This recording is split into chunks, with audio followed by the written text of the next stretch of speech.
Hello, family members. I hope you're having a nice day today.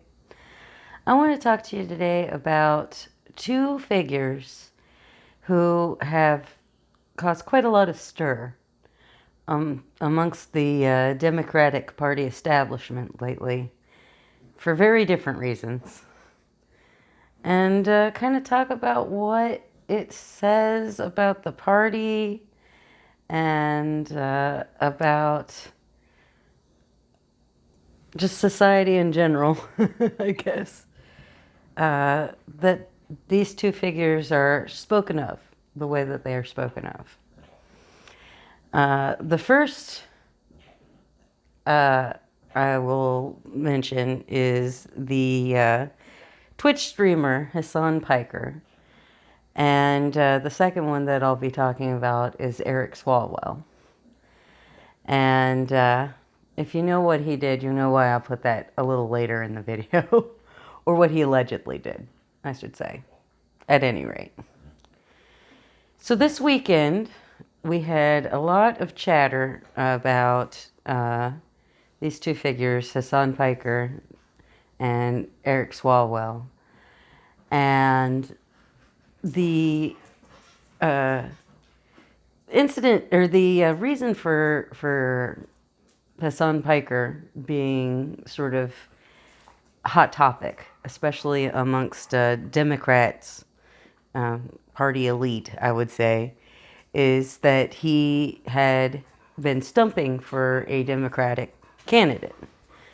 And there were a lot of people who found this just absolutely outrageous and unbelievable. How could you do that? You coming? Come in, Kim. Kim has to come and help us. Come here, Kim. Come here. Come. That's my good girl. Come on, lay down. Let me see where you're putting your head so I know where to put this microphone. Okay. We'll go over here. Seems good. Anyway, so this honestly I don't think should have caused such a reaction. You know, Hasan Piker stumping for this candidate. It's not like he hasn't stumped for candidates before. He was a very high profile part of the whole Mamdani campaign. You know, he apparently still is in contact with Mamdani from what he says. Just texts the guy and tells him when he thinks he's doing something good or something bad, which is kind of wild to me. But for whatever reason, it became necessary within the party establishment that they needed to condemn this action and say they would never, ever have Hasan around and don't want to be associated with him and all of this. And then there was just a very strange piece about it on CNN where Dana Bash was talking about Hasan Piker as if he were like, I don't know, a domestic terrorist, like as if he were Enrique Tarrio or, Stuart Rhodes or somebody from like some horrible organization. And, we're talking about a Twitch streamer. This guy is a Twitch streamer, like you might not like things he says or how he talks or da da da da da, but I don't believe that he's ever done anything that would, give you such a strong reaction. It's just strange.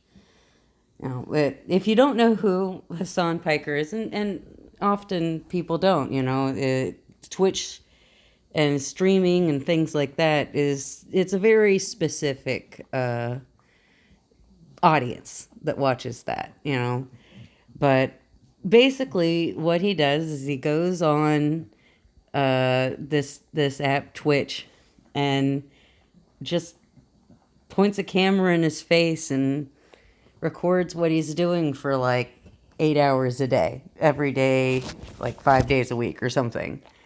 So this guy's on camera a lot. And, he's got a very different audience than, say, CNN, right? And so, yeah, I am not surprised that the CNN types of the world would be shocked at some of the things that he said in those, like, thousands and thousands of hours of being on camera. Because he's not talking to Dana Bash, he's talking to primarily young men, you know?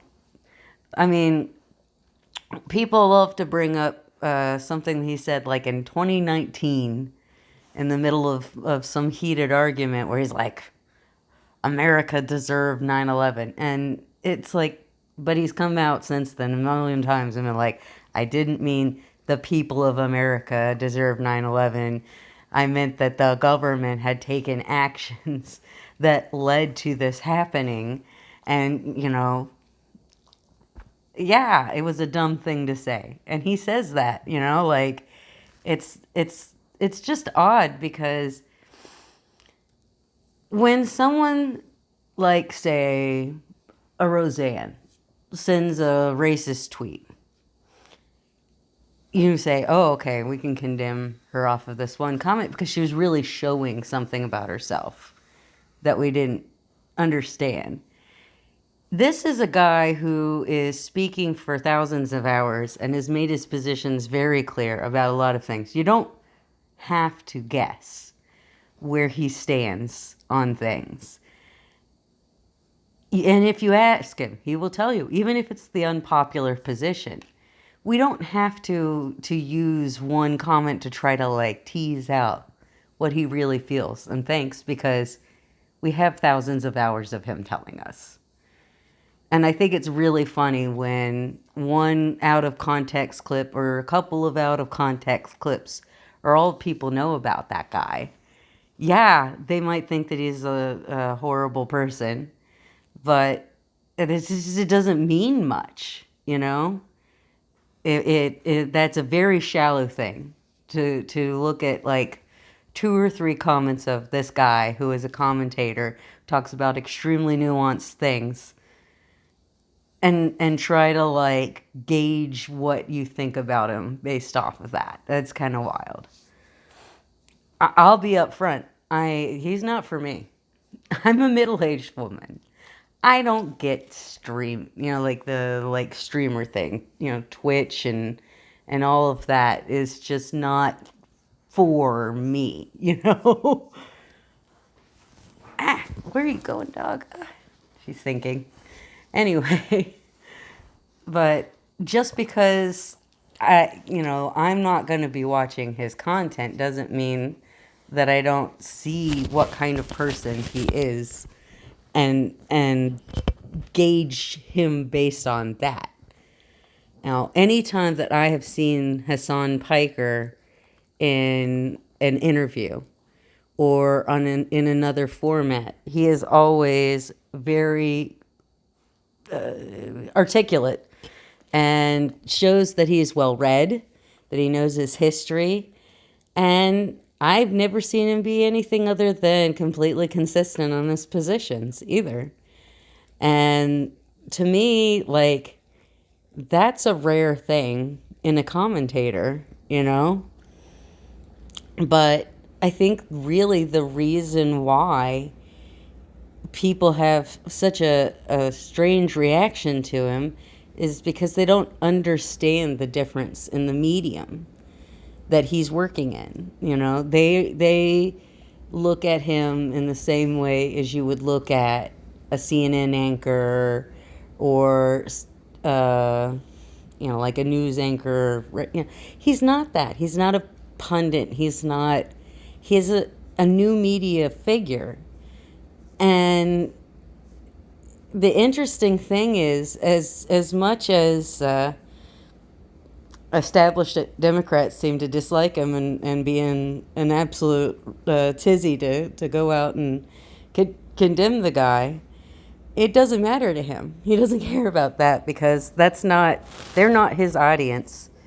And this kind of rhetoric and worse has been said about him for a long time, and it doesn't cost him his position, because that he's not speaking to the kind of people that these kind of new media attacks are going to even reach, you know? Unless he decides to watch it on his stream, which he might. He does do that. I've seen the man watch videos of people who are critical of him and not just go like, oh, they're stupid, blah, blah, blah. You know, like, you know, they've got a good point. They've got a bet. That doesn't make sense. You know, I've watched some of the streams, even if it's not for me, just so I had some idea of what we're talking about, you know.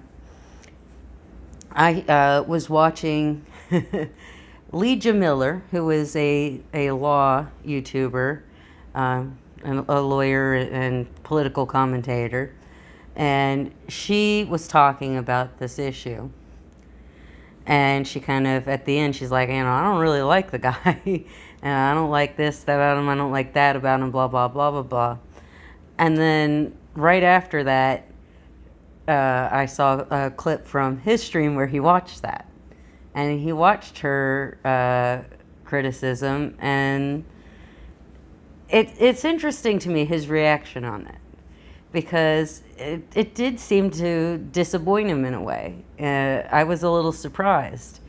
But he's just like, look, you know, people think of me based on a very small percentage, the worst things that people can find about me. That's what gets reiterated about me. And, you know, people who actually watch my streams know who I am and know what I'm like. And I can't really do anything about the fact that people want to judge me like this, but, you know, I kind of wish they wouldn't. I'm like, that's an understandable take, honestly. Like, then I watched his interview on Pod Save America. I don't always watch Pod Save America, but in this particular instance, it was like one-on-one interview between one of their guys and Hasan Piker, and he was reacting to a lot of the things that we're talking about, and he was confronted with a lot of the criticisms that the Democratic elite kind of talk about. Because one thing you can say about Pod Save America is they have a lot of the same ideological outlook as the Democratic elite, because they worked for Obama, you know, like there's some overlap there. And it was interesting to me because the Pod Save America guy was like really fixated on how bad October 7th was. And Hasan kept trying to be like, you know, there's been October 7th times, you know, however many days, every day is an October 7th in Palestine. And I think that the Pod Save guy just really wanted people to be like, nobody should ever do any violence ever. And it's just like, but all of violence isn't equivalent, is it? You know, like if somebody punches you in the nose repeatedly and you slap them and tell them to stop, are both sides of that violence morally equivalent? Because it kind of seemed like that was the way that I think it was John Favreau probably, I don't remember which one of it was talking about. And it's like, just, it's very strange. And I just find the way that Hasan Piker talks about it to be more compelling. You know, he says, I want to see this in the nuance of the larger picture, in all of the historical wrongs.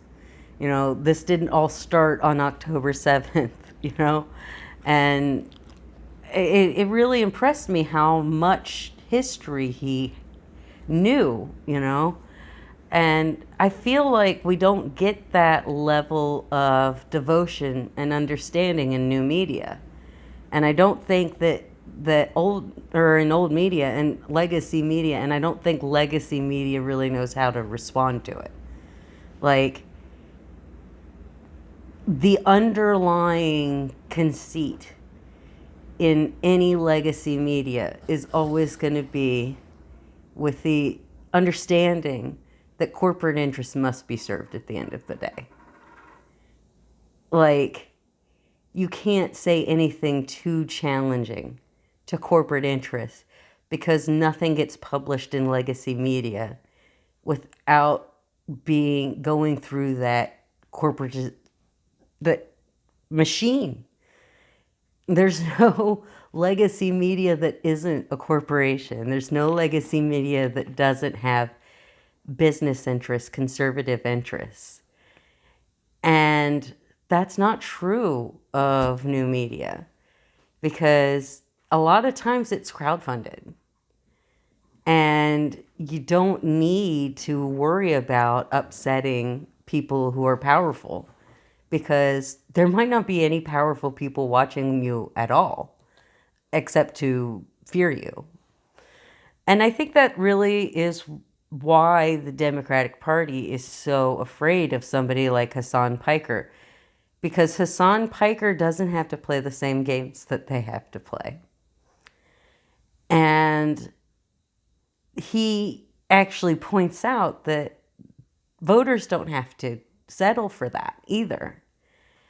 And that's what they're afraid of. The Democratic Party has not devoted itself to speaking to constituents, to convincing people to vote for them.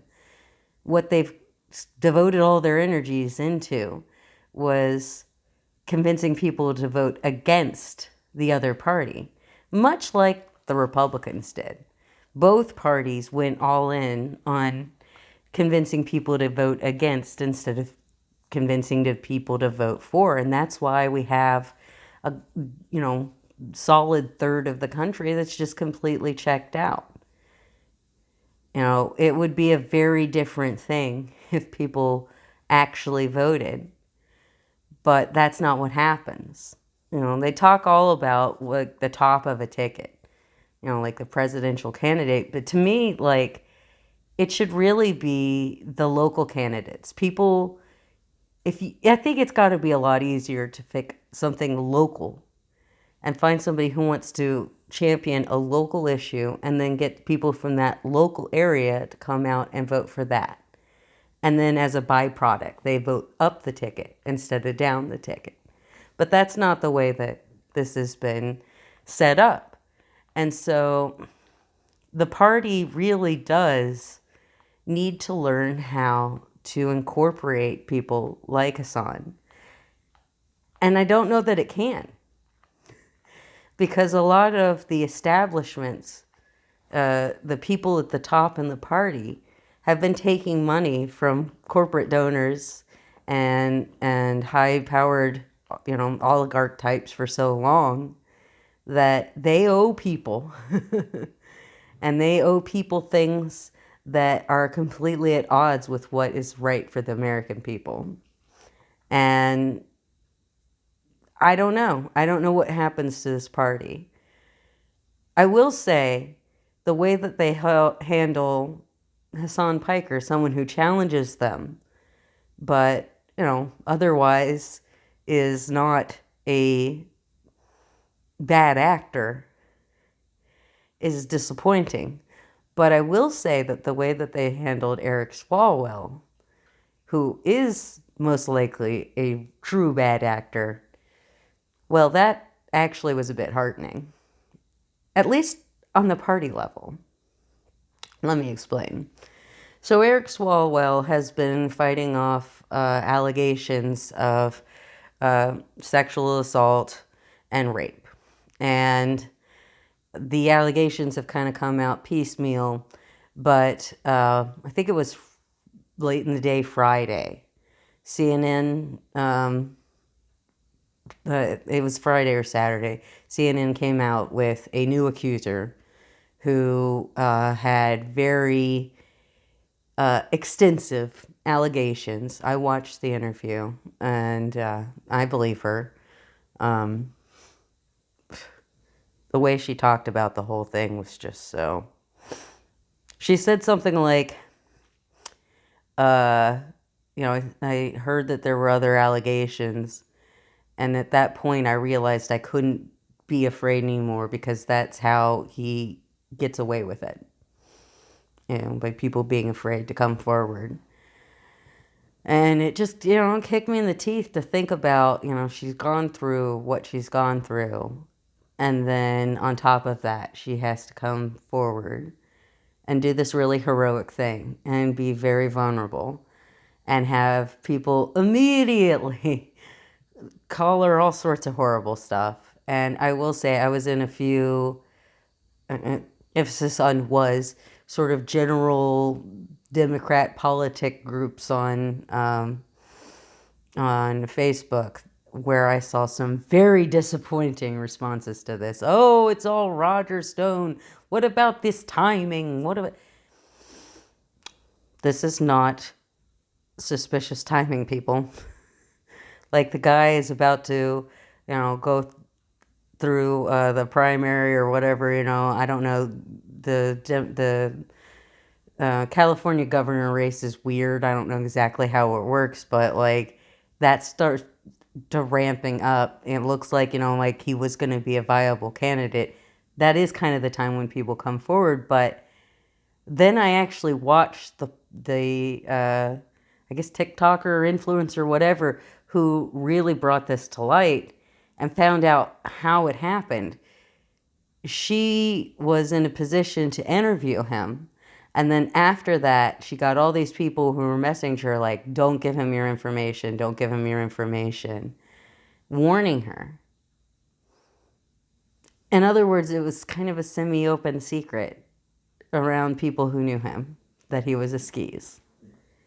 And instead of just letting that go, taking the warning for herself and just moving on with their life, she, who is like an education blogger, like this is not her sort of thing at all, risked her career to follow up on this and find people who were, making accusations, bring their accusations to light, try to protect them.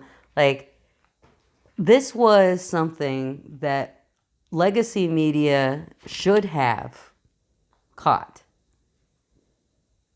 Because one of the things I saw someone say afterwards, which is very true, is this would have come out if he had made it to the generals. There's no way that if he was running directly against a Republican candidate that they wouldn't have found this and they wouldn't have made it known. So she did the Democratic Party a favor by getting this out sooner rather than later. But, legacy media should have found this. It shouldn't have had to been, one random woman and then other people, once the ball got started rolling on it, coming forward to say, this man is bad. He should not be anywhere near electoral politics or any sort of power because he uses his power to harm other people. And, these allegations are very serious. And yet, would we even know them at this point if it weren't for the tenacity of a few people, and the bravery of some women who, unfortunately, had a lot of people on their team immediately come out and be like, but this has got to be some sort of conspiracy. No, it's not. This is real. This is a thing that happens when men get power way more often than we would like to believe.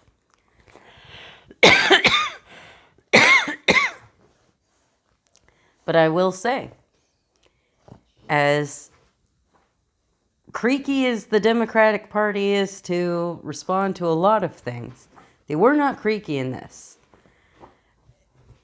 I didn't see any sort of like party establishment or anything really, come to his rescue or anything on this.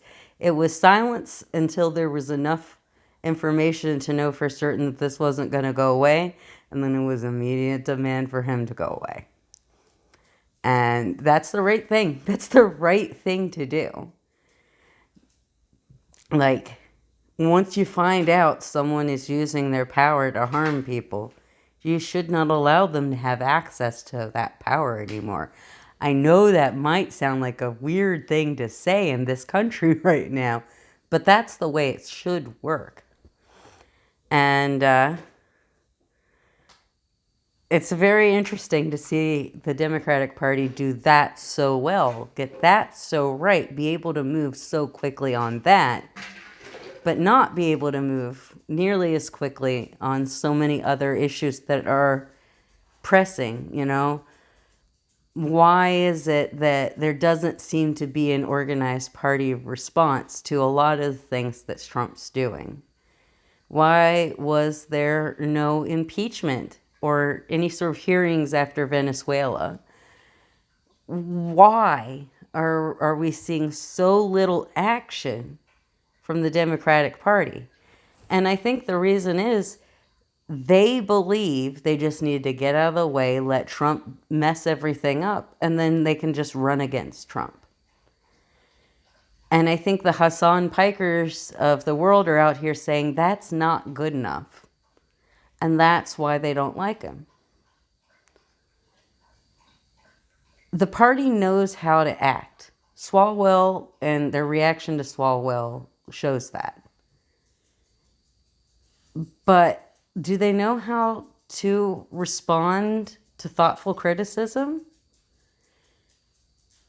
Do they understand that if they want to actually win, they have to do something to earn votes? Do they understand they need to stop taking AIPAC money? I don't think they do. And I think, again, that's another reason why they don't like Hasan Piker. Because he's going to say, you don't have to vote for Democrats. And that's what they want. They want all of the left. It's funny to say the left when you're talking about like Pod Save America and stuff. They're very centrist. But the Democrat and left-leaning types, they want someone who at the end of the day is going to buy into that notion that the party believes that they have all sane people in this country hostage, that all they have to do is be slightly better than the Republicans, and then they don't have to change anything about themselves. They don't have to challenge themselves. They don't need to change leadership. They need to change leadership. They need to change leadership. I have to say one thing. When I went to look into Swalwell, I saw, various senators, all sorts of different people jump right in and be like, no, he's got to go. You know who I didn't hear? Democratic Party leadership. Where was, I can't even, Schumer. Why didn't Schumer call for that? I didn't hear him out there. Maybe he did eventually. I don't know. But the last time I checked, I didn't find anything from Schumer. I didn't find anything from Jeffries. You think there would be something from Jeffries, but there wasn't. Like, he's kind of the boss of Swalwell, and yet they're ineffective. That nobody likes them. Why are they still in the party leadership? Because of factors that are behind the scenes. It's not because it's what the people want. It's not because what the party wants. It's because there's important, rich people or powerful people that want them into those positions. Schumer and Jeffries being part of that, by the way. That they also, if they had any shame, they would give up their positions of power because they are not meeting this moment at all. And the fact that they believe that they can continue in their roles says so much about how ineffective and out of touch they are. But that's a story for many other days. I've talked about this before, and I'm sure I'll talk about it again. So, at the end of the day, am I telling you to watch Hasan Piker? No.